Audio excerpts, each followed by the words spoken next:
The engine ticked as Levi Cale killed the ignition. His truck sat on the shoulder of Route 12, hazards blinking orange against the gathering dark. He'd driven this road 1,000 times, knew every pothole, every bend. But tonight something pulled at his gut, twisted it into knots. The bus driver's voice still echoed in his head. "Mr. Cale? Joseph didn't get off at his stop. Thought maybe you picked him up early?" No, he hadn't. Levi climbed out, boots hitting gravel. March wind cut through his work jacket, brought the smell of wet earth and pine. He walked along the ditch line, scanning. His breath made clouds in the cold air. The sun had dropped behind the mountains, leaving everything gray and dim. "Joseph," his voice carried across the empty fields. No answer, just wind rattling through fence wire. Then he saw it, a flash of blue fabric near the drainage culvert. Levi's heart stopped. He ran. Joseph lay crumpled against the concrete edge, one arm bent beneath him. His jacket was torn at the shoulder. His face. Christ! Levi dropped to his knees in the mud. His hands shook as he reached for his son. The boy's left eye had already swollen shut, purple spreading across the cheekbone. His lip was split, blood dried in a dark line down his chin. Dirt streaked his face and hair. "Joseph. Joe, can you hear me?" The boy's good eye cracked open. He tried to speak, but winced, touching his mouth. "Don't talk. Just hold on." Levi pulled off his jacket and draped it over Joseph's chest. The kid was shivering, skin cold. How long had he been out here? An hour? 2? "Dad, I got you. I'm right here. It hurts. I know. I'm gonna pick you up now, okay? We're going to the hospital." Joseph's fingers gripped Levi's shirt as he lifted him. The boy weighed nothing. Felt like bones in air. Levi carried him to the truck, moving fast but careful, one hand cradling his son's head. In the cab, with the heat blasting, Levi finally got a good look. Joseph's shirt was ripped. Bruises darkened his ribs, visible through the torn fabric. His right wrist looked swollen. "What happened?" Joseph turned his face away. "Joe, look at me." The boy's breathing hitched. When he spoke, his voice came out small and broken. "It was Grandpa." The words hung between them. Levi's hands tightened on the steering wheel. "Scott did this." Joseph nodded, tears sliding from his good eye. He said, my blood's disgusting. Said I'm trash like you." Something cold and hard settled in Levi's chest. Not shock, not even surprise. Just a cold, burning certainty that clicked into place like a gun slide. Did he use his hands or something else? His cane, the wooden one. Levi put the truck in gear. His jaw ached from clenching. He drove toward Helena Regional Medical Center, staying 5 miles over the speed limit, watching Joseph in his peripheral vision. The boy kept his eyes closed, breathing shallow. 20 minutes. That's how long it took to reach the emergency entrance. 20 minutes of silence, except for the engine and Joseph's quiet sniffles. Levi carried him through the automatic doors. "I need help. My son's been beaten." The nurse took Joseph back immediately. Levi followed as far as they'd let him, then got stopped at the treatment area entrance. A woman with tired eyes and blue scrubs held up her hand. "Sir, you'll need to wait out here while we examine him." "That's my kid. I understand. But we need space to work. There's a waiting area around the corner. Someone will update you soon." Levi wanted to argue, wanted to push past her and stay with Joseph. But the look on her face said he'd only make things harder, so he backed off. Walked to the waiting room on legs that felt disconnected from his body. The chairs were orange plastic, uncomfortable. He sat anyway, elbows on his knees, staring at the scuffed linoleum. His hands still had mud on them from kneeling in the ditch. He didn't wipe it off. His phone buzzed. "Lucy." He'd called her from the truck. "Where are you?" "Hospital. Get here." He hung up before she could ask more questions. 15 minutes passed. 20. A doctor came out, young guy with glasses and a clipboard. "Mr. Cale?" Levi stood. "How is he?" "Joseph's stable. He has multiple contusions, a split lip that needed 3 stitches and some bruising to his ribs. His wrist is sprained, but not broken. We're running a CT scan to rule out any internal bleeding, but so far everything looks clean." Someone beat him with a cane. The doctor's expression shifted. "We've documented all injuries." Standard procedure when we suspect abuse. A social worker will want to speak with you, and we're required to file a report with law enforcement. Good. Do it. Can you tell me what happened? He was walking home from the bus stop. His grandfather attacked him and left him in a ditch. The doctor wrote something down. Joseph told the nurse the same thing. We'll need to keep him overnight for observation, but he should be okay to go home tomorrow. Can I see him? In a few minutes. We're just finishing up. The doctor left. Levi sat back down, that cold weight still pressing on his chest. Scott Alcott, Lucy's father, the man who'd looked down his nose at Levi since the day they met, who'd called him white trash at the wedding rehearsal dinner, who'd made it clear his daughter had married beneath her. But this, putting hands on Joseph, beating a 10-year-old kid and leaving him like garbage on the side of the road, that crossed a line you didn't come back from. The automatic doors hissed open. Lucy rushed in, still wearing her work clothes, hair pulled back. She spotted Levi and ran over. What happened? Is he okay? Where is he? They're keeping him overnight. He's got stitches, bruised ribs, sprained wrist.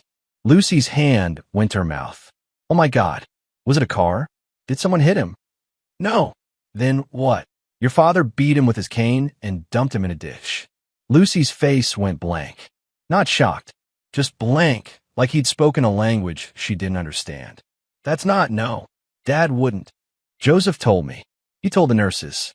Your father called him trash, said his blood was disgusting, and beat him until he couldn't stand. You're wrong. The words came out automatic, defensive. Levi watched her face and saw exactly what he expected to see. Not a mother defending her child. A daughter protecting her father. I found him on Route 12, lying in the mud. He was shaking, Lucy, crying.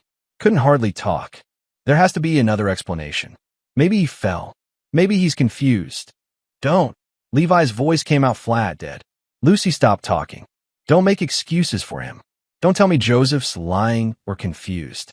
Your father did this, and somewhere in that head of yours, you already know it's true. My dad would never hurt Joseph. He loves him. Does he? Because he spent 10 years making it real clear what he thinks of me. And guess what? Joseph's half me. Your dad sees that every time he looks at him. Lucy shook her head, backing away. You're just trying to turn me against my family. You've always hated my dad. Yeah, I have. Because he's a piece of shit who treats people like dirt. But I kept my mouth shut for you. For Joseph. And now look where that got us. A nurse appeared in the doorway. Mr. Kale, you can see your son now. Levi walked past Lucy without looking back. Joseph looked small in the hospital bed. They'd cleaned him up, bandaged the worst of it, and 4 ran into his left hand. His face was still swollen, bruises darkening from purple to black. Levi pulled a chair close and sat. Joseph's good, I tracked him. Hey, Joe. Hi, Dad. How you feeling? Tired. Everything hurts. I know. They gave you anything for the pain. Yeah. Makes me sleepy. Levi reached out and touched his son's hair, careful. Joseph leaned into the touch, just a little. You did good, telling them what happened. That took guts. Is Mom here? Yeah, she's outside. Is she mad? The question hit Levi harder than it should have. No, she's worried about you. She doesn't believe me, does she? Levi opened his mouth to lie, to say of course she does, but Joseph was looking at him with those eyes that saw too much, understood too much for 10 years old. I don't know what she believes right now, but I believe you, and that's what matters. Joseph's hand found his. Squeezed tight. Why'd he do it? Because he's a mean old bastard who thinks he's better than everyone else. Am I really trash? No. You hear me? You're not trash. You're not disgusting. You're my son, and you're worth 10 of him. Joseph's eye filled with tears again. He tried to blink them back, try to be tough, but he was just a kid lying in a hospital bed because a grown man had beaten him. It's okay to cry, Joe. Crying doesn't make you weak. You don't cry. Sure I do. Just not where people can see. The door opened. Lucy stepped in, moving slow, uncertain. She looked at Joseph, and her face crumpled. Baby, she went to the other side of the bed, reaching for him. Joseph didn't pull away, but he didn't lean toward her either. Just lay there, watching her with that same careful expression. Does it hurt bad? Kind of. The doctor said you'll be okay. You just need to rest. Okay. Lucy stroked his hair, eyes red. Can you tell me what happened? Levi saw it coming. watched Joseph's face close down, saw him glance over at his dad like he was checking if it was safe to speak. Lucy, don't. I just want to hear it from him.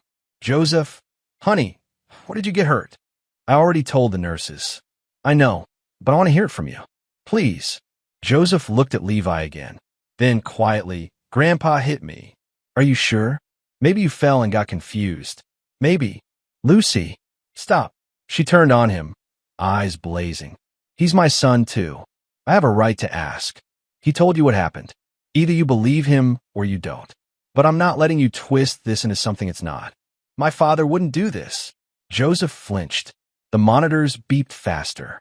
Lucy realized she'd shouted and pulled back, hand over her mouth. I'm sorry. I'm sorry, baby. I didn't mean to yell. But the damage was done. Joseph turned his face away from her, toward the wall. Levi stood. You need to leave. Excuse me. He needs rest. You being here is making it worse. So go. Lucy stared at him like he'd slapped her. Then she grabbed her purse and walked out, spine stiff with anger. The room went quiet except for the steady beep of the heart monitor. Joseph's breathing evened out. Levi sat back down. Sorry about that. It's not your fault, Joseph whispered. Try to sleep. I'll be right here. You promise? I promise. Joseph's eye drifted closed. Within minutes, his breathing deepened, gone heavy with exhaustion and pain medication. Levi sat in the chair, watching his son's chest rise and fall, and felt something fundamental shift inside him. He'd been a good husband, patient, tried to make it work despite Scott's contempt and Lucy's passive loyalty to her father. Kept the peace for Joseph's sake. That was done now, burned to ash. He pulled out his phone and scrolled to his brother's number. Oliver answered on the third ring, voice rough with sleep. Yeah, it's Levi. You remember what Mom always said. Silence on the other end. Then, don't forgive the ones who make you bleed. Yeah, it's time. What happened? I'll tell you when you get here. Can you come tomorrow? I'll leave at dawn. You okay? No, but I will be. He hung up, sat there in the dim hospital room, watching his son sleep, and felt his jaw set into something hard and immovable. Scott Alcott had made his choice. Now Levi would make his. The next morning came gray and cold. Levi stayed in the chair all night, dozing in fits between nurse checks. When Joseph woke up, his face looked worse than before, the bruises spreading and deepening overnight. They discharged him at 11. Levi signed the paperwork while a nurse wheeled Joseph out in a wheelchair, hospital policy. In the parking lot, he helped his son into the truck's passenger seat, moving slow and careful. You hungry? Not really. We'll stop and get you something anyway. You need to eat. They drove through town in silence. Levi stopped at a diner and got Joseph a milkshake and some toast, things that wouldn't hurt his split lip too much. The kid managed a few bites before giving up. At home, Levi got him settled on the couch with pillows and blankets. Their house was small, a rental on the edge of Helena, but it was clean and warm. Levi had worked his ass off to give Joseph better than what he'd had growing up. Lucy's car wasn't in the driveway. She hadn't come home last night. Probably stayed at her father's place. Where's Mom? Don't know. I'll call her later.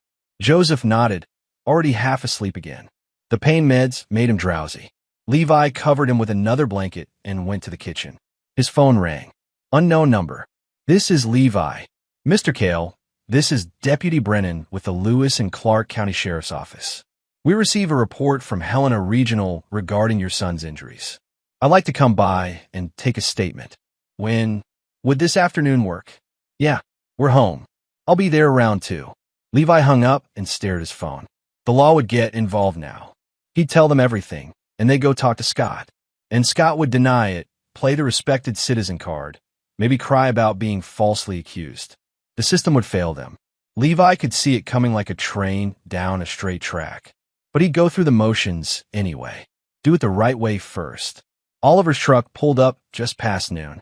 His brother got out, a big man with a weathered face and hands scarred from years of roofing work. He saw Levi on the porch and walked over, boots heavy on the steps. Where is he? Inside, sleeping. Oliver went in quiet, knelt by the couch. His jaw worked as he looked at Joseph's face. When he stood up, his eyes were cold. Tell me. They went outside. Levi lit a cigarette and told him everything.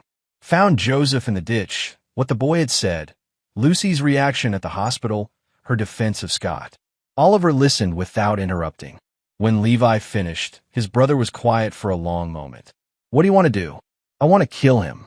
I know, but you got a kid to think about. That's why I called you. I need you to help me think straight before I do something stupid. Oliver leaned against the porch railing, looking out at the street. Police coming?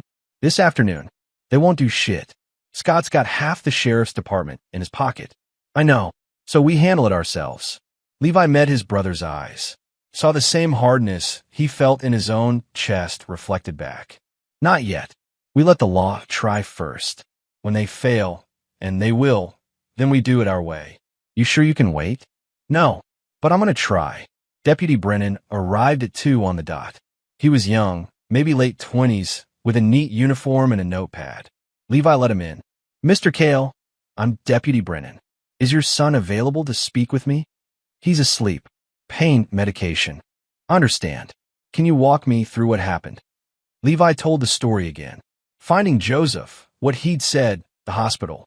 Brennan wrote everything down, asking occasional questions. And Joseph specifically said it was his grandfather, Scott Olcott. Yes.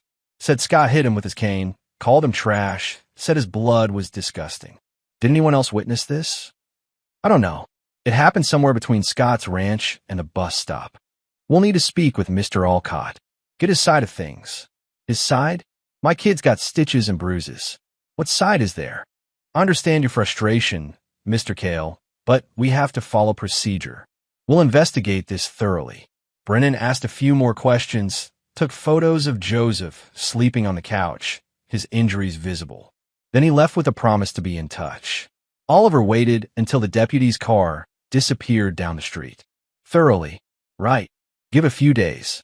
We'll see what they do. But Levi already knew. He'd seen it in Brennan's eyes, heard it in the careful way he asked questions. The deputy would do his job, file his report, and then the whole thing would get buried under a pile of paperwork and Scott's influence.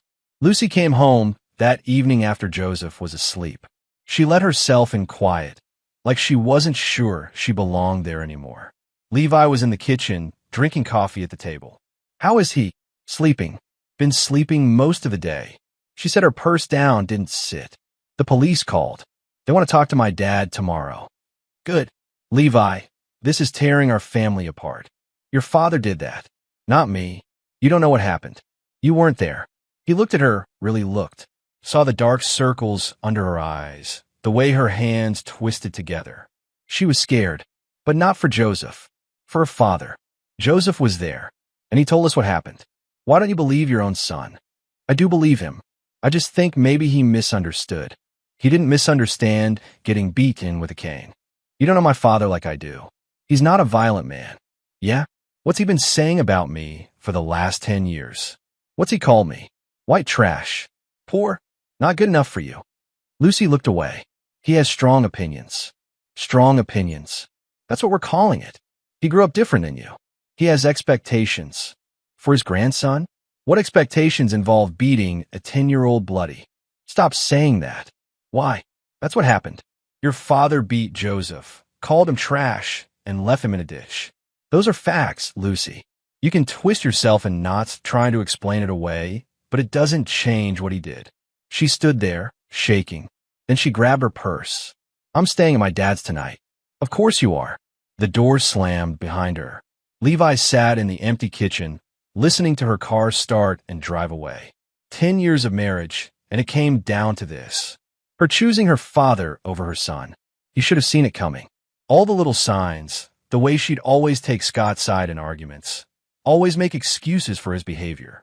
Levi had let it slide because he loved her, because he thought family was supposed to stick together. But family didn't beat kids and leave them in ditches. Family didn't call 10-year-olds trash. Oliver came downstairs, must have heard the door slam. She leave? Yeah. She coming back? I don't know. Don't really care either way. Oliver got himself coffee and sat across from Levi. You need a lawyer? For what? Divorce. Custody. All the shit that's coming. Levi hadn't let himself think that far ahead. But Oliver was right.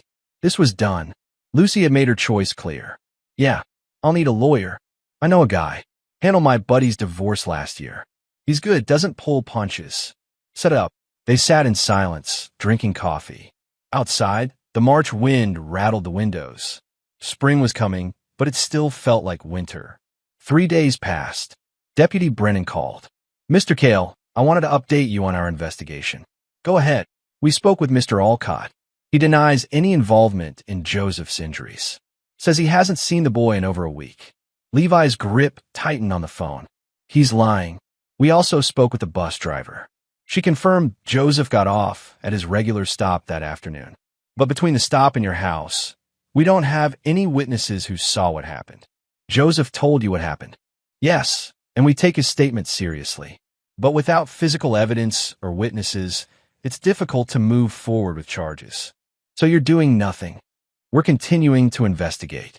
If new evidence comes to light, save it. Levi hung up, stood in his garage, surrounded by tools and engine parts, and felt that cold weight in his chest solidify into something harder. Colder.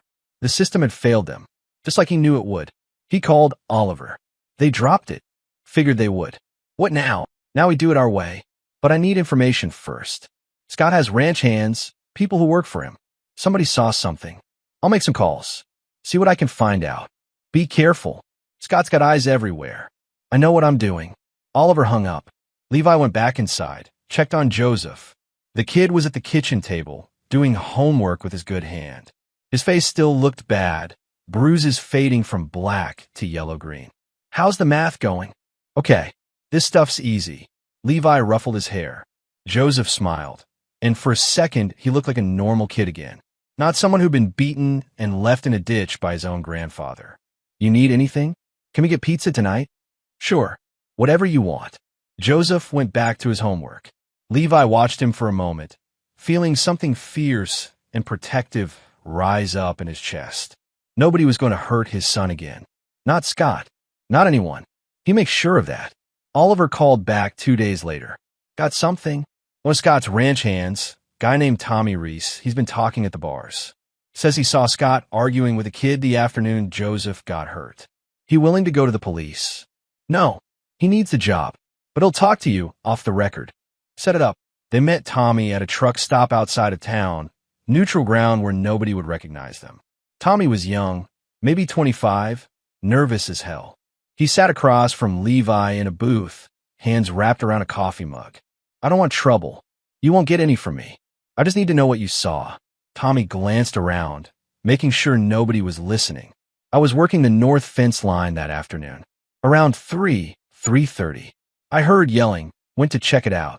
And Mr. Alcott had this kid with him. The kid was crying, trying to back away. Mr. Alcott was shouting, really laying into him. Called him all kinds of names. What names? Trash. Worthless. Said something about his blood being no good. Levi's jaw clenched. What happened next? Mr. Alcott hit him. Used his cane, hit the kid right across the back. The kid went down, and Mr. Alcott kept hitting him. I should have done something, but I just stood there. I was scared. How many times did he hit him? 4, maybe 5 times. Then he dragged the kid to his truck, threw him in the back. Drove off toward the east gate. That's the gate that leads to Route 12. Yeah. Levi leaned back, processing. This was confirmation. Proof that Scott had done exactly what Joseph said. Would you testify to this? Tommy shook his head hard. I can't. Mr. Alcott would destroy me. I got a family, man. I can't lose this job. I understand. I'm sorry. I really am. But I can't help you officially. You already did. Thank you. Tommy left fast, looking over his shoulder like he expected Scott to appear out of nowhere. Levi sat in the booth, staring at his cold coffee. He had the truth now, written in stone. Scott had beaten Joseph, driven him out to Route 12, and dumped him in that ditch like trash. The law wouldn't touch him. Fine. Levi would handle it himself. Oliver slid into the booth across from him. You heard all that? Yeah. What are you thinking? I'm thinking Scott Alcott needs to learn what it feels like to be helpless. To hurt. When? Soon. I need to plan it right. Can't be stupid about this. You want backup? No. This is on me. You got a family, a business. I won't drag you into it. Levi. I mean it, Oliver. You've helped enough. The rest is mine to do. His brother studied him for a long moment, then nodded. Okay, but you need anything you call. Day or night. I will. Levi spent the next week watching Scott's routine. The old man was a creature of habit. Every evening around 6, he'd sit on his porch with a glass of whiskey, watching the sun go down over his land. Arrogant bastard, didn't even think anyone would come for him. That confidence would be his mistake. On a Saturday evening, Levi drove out to Scott's ranch. Lucy had moved back in with her father, which made things easier. No chance of her being there to witness what was coming. He pulled up the long driveway, gravel crunching under his tires. Scott's house was big, expensive, everything about it screaming money. The porch light was on. Scott sat in his usual chair, glass in hand, watching Levi's truck approach with a smirk. Levi got out, walked up the porch steps, slow and steady. Scott didn't stand, didn't even look concerned. Well, the trash decided to visit. We need to talk. About what? You're lying, kid. Levi stopped at the top of the steps. He didn't lie.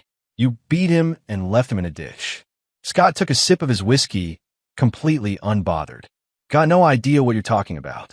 That boy's got a wild imagination. Probably trying to get attention. I talked to Tommy Reese.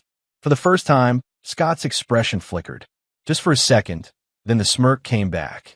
That boy doesn't know what he saw. He knows exactly what he saw. You hitting Joseph with your cane, loading him in your truck, dumping him on Route 12. Even if that were true, which it's not, ain't nothing you can do about it. The sheriff already closed the case. I know. That's why I'm here.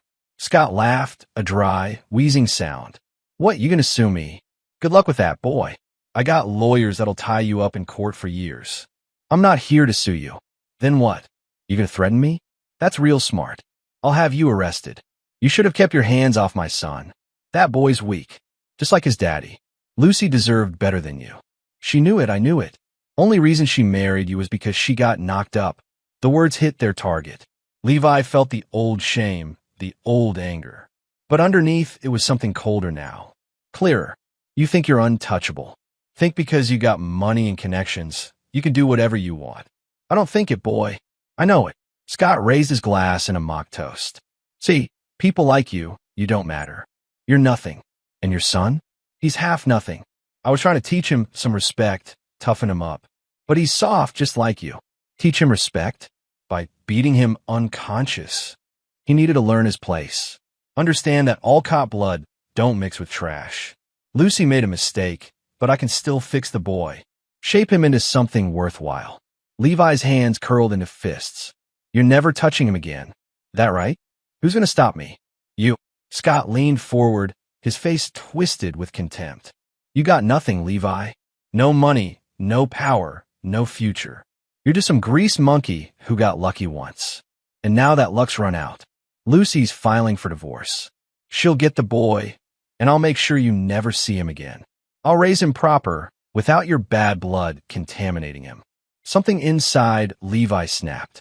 Not loud, not dramatic. Just a quiet, final break. He moved. Scott tried to stand, but Levi was faster. His fist connected with Scott's jaw, a solid crack that sent the old man sprawling back in his chair. The whiskey glass shattered on the porch boards. You crazy son of a...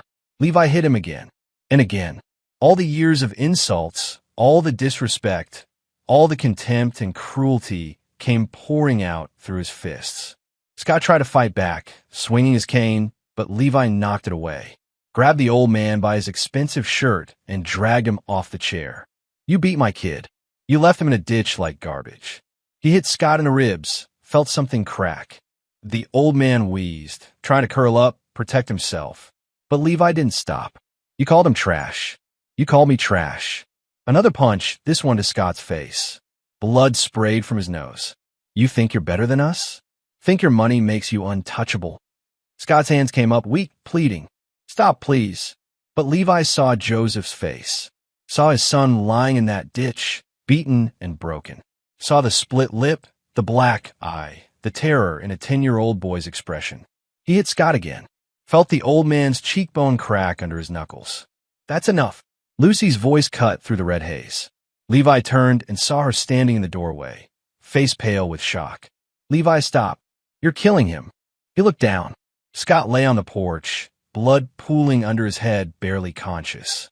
His face was a mess of blood and broken bones. One eye had swollen shut. His breath came in wet, rattling gasps. Levi stepped back, his hands shaking. Blood covered his knuckles, dripped onto the porch. Call an ambulance, he said quietly. Lucy rushed past him, kneeling beside her father. Dad? Dad, can you hear me? Scott moaned, tried to speak. Nothing came out but a wet gurgle. Levi walked down the porch steps, got in his truck. His hands left blood smears on the steering wheel. He drove to the sheriff's office and walked in through the front door.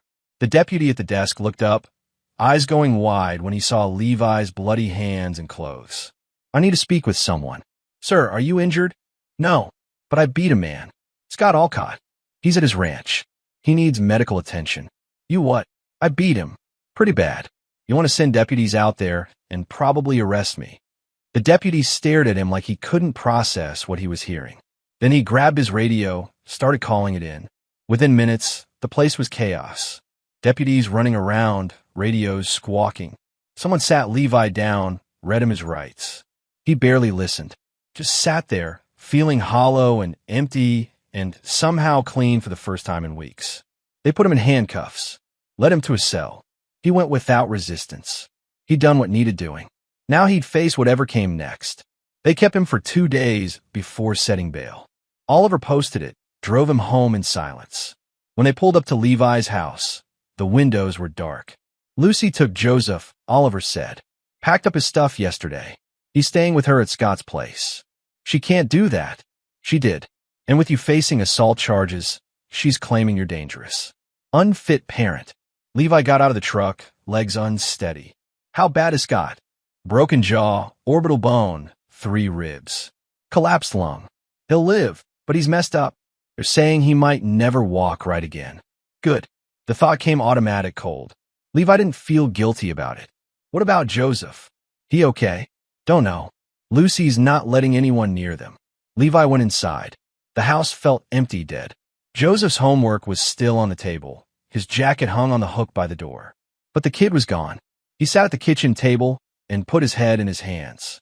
Oliver made coffee, set a mug in front of him. You need a lawyer. A good one. I know. I'm serious, Levi. You're looking at assault charges, maybe aggravated if they push it. And Lucy's going for emergency custody. You gotta fight this. I will. Just give me a minute. Oliver left him alone. Levi drank the coffee, staring at the wall. He'd known this would happen, known there'd be consequences. But he hadn't expected it to hurt this much, knowing Joseph was gone. His phone rang. Unknown number. This is Levi. Mr. Cale, my name is David Brenner. Your brother contacted me about representation. I'd like to meet with you as soon as possible. When? Tomorrow morning, 9 o'clock. My office is on Main Street, above the hardware store. I'll be there. David Brenner was in his 50s, gray at the temples, sharp eyes behind wire-rimmed glasses. His office was small, but organized, law books lining the walls. Mr. Cale, let's talk about your situation. You're being charged with aggravated assault. That's serious. We're looking at potential prison time. I know, but there might be mitigating factors. You found your son beaten and left in a ditch. The alleged victim, Scott Alcott, was accused of child abuse but never charged. A jury might be sympathetic. Will they let me see Joseph? Not right now. Lucy has temporary emergency custody based on the assault charge. But we can fight that. We need to file for a custody hearing, get a judge to hear both sides. How long will that take? A few weeks, maybe a month. In the meantime, you need to stay clean. No contact with Scott Alcott. No confrontations with Lucy. Follow every court order to the letter. Fine. I mean it, Mr. Cale. You're walking a tightrope here. One wrong move, and you'll lose your son permanently. I understand. Brenner leaned back in his chair. Now, Scott Alcott is refusing to press charges. Levi blinked. What? He's declined to pursue criminal charges against you. The state could still prosecute, but without the victim's cooperation, it's unlikely they will. Why would he do that? I don't know. Maybe he doesn't want his own actions examined too closely in court. Maybe he's embarrassed. But it's good news for you. It wasn't good news. It was Scott playing games, finding other ways to hurt him. Through Lucy. Through Joseph. What about custody? That's separate from the criminal case. Lucy filed for emergency custody and a divorce petition. We'll have a hearing in 3 weeks. Until then, you have no legal visitation rights. Can I call him? Only if Lucy permits it. And I doubt she will. Levi left the lawyer's office feeling worse than when he'd arrived. 3 weeks. 3 weeks without seeing Joseph, without knowing if he was okay, without being able to protect him.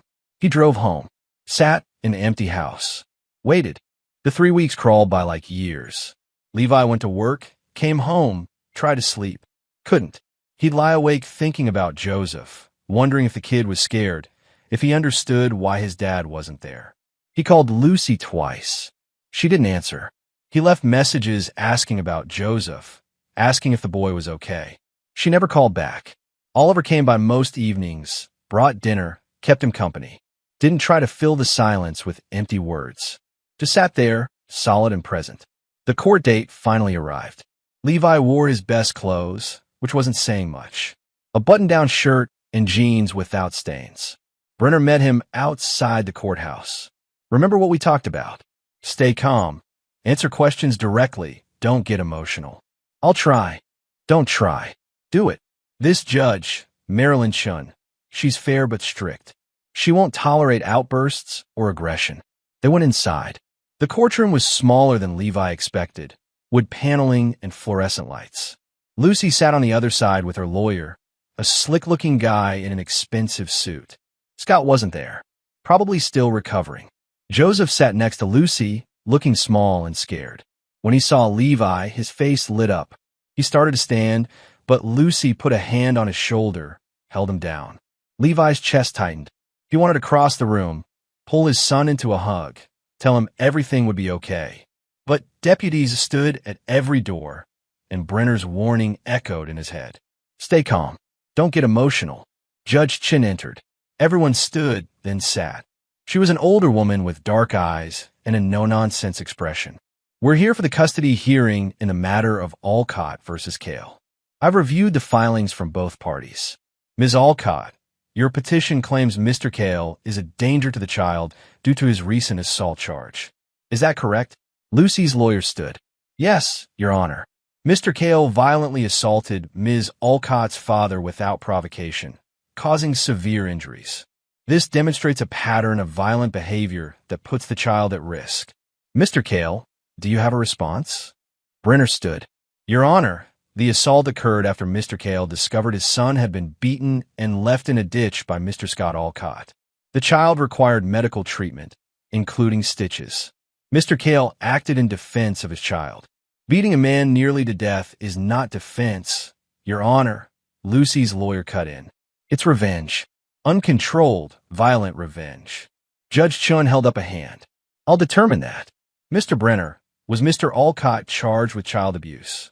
No, Your Honor. The Sheriff's Department declined to pursue charges due to lack of evidence. Yet you claim the abuse occurred? Yes, Your Honor. The child himself identified Mr. Scott Alcott as his attacker. Hospital records document the injuries. I see. Judge Chin looked at Joseph. Young man, I need to ask you some questions. Is that okay? Joseph nodded, eyes wide. Can you tell me what happened the day you were injured? Joseph glanced at his mother, then at Levi. His voice came out quiet but clear. Grandpa hit me. The courtroom went silent. Lucy's face went pale. Your grandfather Scott Alcott hit you? Yes, ma'am. With his cane.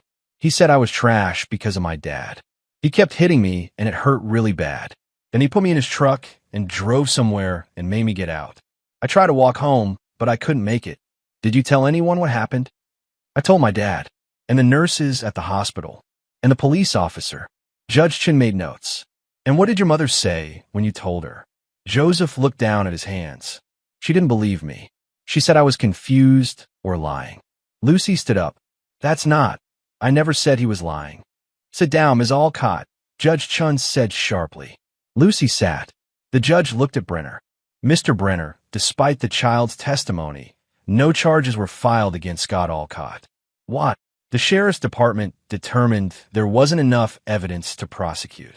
However, we have a witness who saw the assault occur. What witness? A ranch hand who works for Mr. Alcott. He saw the assault, but was too afraid of losing his job to come forward officially. Hearsay, Lucy's lawyer interjected. Perhaps. But combined with the child's consistent testimony and documented injuries, it paints a clear picture. Judge Chun tapped her pen on the desk. Ms. Alcott, why did you choose to defend your father over your son? Lucy's mouth opened and closed. I didn't think my father wouldn't. Your son was hospitalized with injuries that required stitches. He identified your father as his attacker, and you chose not to believe him. I was confused. I didn't know what to believe. And now, do you believe your son? Lucy looked at Joseph, tears streaming down her face. I don't know. The judge's expression hardened. You don't know. Your child was beaten, and you don't know if you believe him. Your Honor, Lucy's lawyer stood. My client was under tremendous stress. She's still under stress, and she still doesn't believe her own son. That tells me everything I need to know about her judgment. Judge Chun turned to Joseph. Young man, where would you like to live? Joseph looked at Levi, then at his mother. With my dad. Even though your dad hurt your grandfather, Grandpa hurt me first. Dad was just protecting me. The judge nodded slowly. I see. I'm going to take a short recess to review the evidence. Everyone wait here. She left the courtroom. Levi sat there, heart pounding, not daring to hope. Brenner leaned over. That went well. The judge clearly believes Joseph. Will it be enough? I think so. 20 minutes passed. Felt like hours. Finally, Judge Chin returned. I've made my decision. Based on the testimony and evidence presented, I'm awarding full custody to Mr. Kale. Levi's breath left him in a rush. Across the aisle, Lucy made a choked sound. Ms. Alcott, you failed to protect your son from abuse. You prioritize your father's reputation over your child's safety. That is unacceptable. You will have supervised visitation rights, 2 hours every Saturday, pending further review. Your Honor, please. My decision is final. Mr. Kale, I'm issuing a restraining order against Scott Alcott. He is not to come within 500 feet of your son. If he violates this order, he will be arrested. Thank you, Your Honor. Don't thank me yet. I'm also ordering you to attend anger management classes. What you did to Mr. Alcott, regardless of provocation, was excessive. You will complete 12 weeks of counseling before I close this case. Understood. Yes, ma'am. Good. This court is adjourned. The gavel came down. Joseph jumped up and ran to Levi, throwing his arms around him. Levi caught him, held him tight, felt tears burning in his eyes. It's okay, Joe. I got you. You're coming home. I missed you, Dad. I missed you too, buddy. So much. Lucy stood there watching them, her face crumbling. She looked like she wanted to say something, but couldn't find the words. Her lawyer touched her arm, guided her toward the exit. Levi watched her go and felt nothing. No anger, no sadness. Just emptiness where 10 years of marriage used to be. Brenner clapped him on the shoulder. Congratulations. You won. Yeah, we won. They moved a month later. Couldn't stay in Helena, not with Scott's influence everywhere, not with people staring and whispering. Oliver helped them find a small house 20 miles outside town on the edge of nothing. It needed work, but it was clean and sturdy. Joseph's new school was smaller, friendlier. He made a couple friends, started smiling more. Still had nightmares sometimes, but they were getting less frequent. Levi did his anger management classes. Listened to the counselor talk about healthy coping mechanisms and controlling impulses. He didn't disagree with any of it, but he also didn't regret what he'd done. Some things were worth the consequences. On a Saturday evening in July, after Joseph was asleep, Levi sat on the porch with a beer. The Montana sky stretched out forever, stars thick and bright. Cicadas sang in the grass. Oliver pulled up, killed his engine, walked over with his own six-pack. How's the kid? Good. He's doing real good. And you? Same. Getting by. They drank in comfortable silence. The wind moved through the pine trees, brought the smell of summer heat and dry earth. You ever regret it? Oliver asked. Beating Scott. Levi thought about it. About Joseph's face in that ditch. about the fear in his son's eyes, about Lucy choosing her father over her child, about the system failing them. No, I don't regret it. Good. You shouldn't. They finished their beers. Oliver left around midnight. Levi stayed on the porch a while longer, thinking about everything that had happened. Everything he'd lost and everything he'd kept. He'd lost his wife, his reputation, nearly lost his freedom. But he still had Joseph, still had his brother, still had himself. And Scott Alcott would never hurt his son again. That was victory enough. Inside, Joseph mumbled something in his sleep. Levi went in, checked on him. The kid was sprawled across his bed, one arm hanging off the edge, mouth open. Peaceful. Levi pulled the blanket up over him, touched his hair gently. I got you, Joe. Always will. He turned out the light and closed the door halfway. Stood in the hallway for a moment, just listening to his son breathe.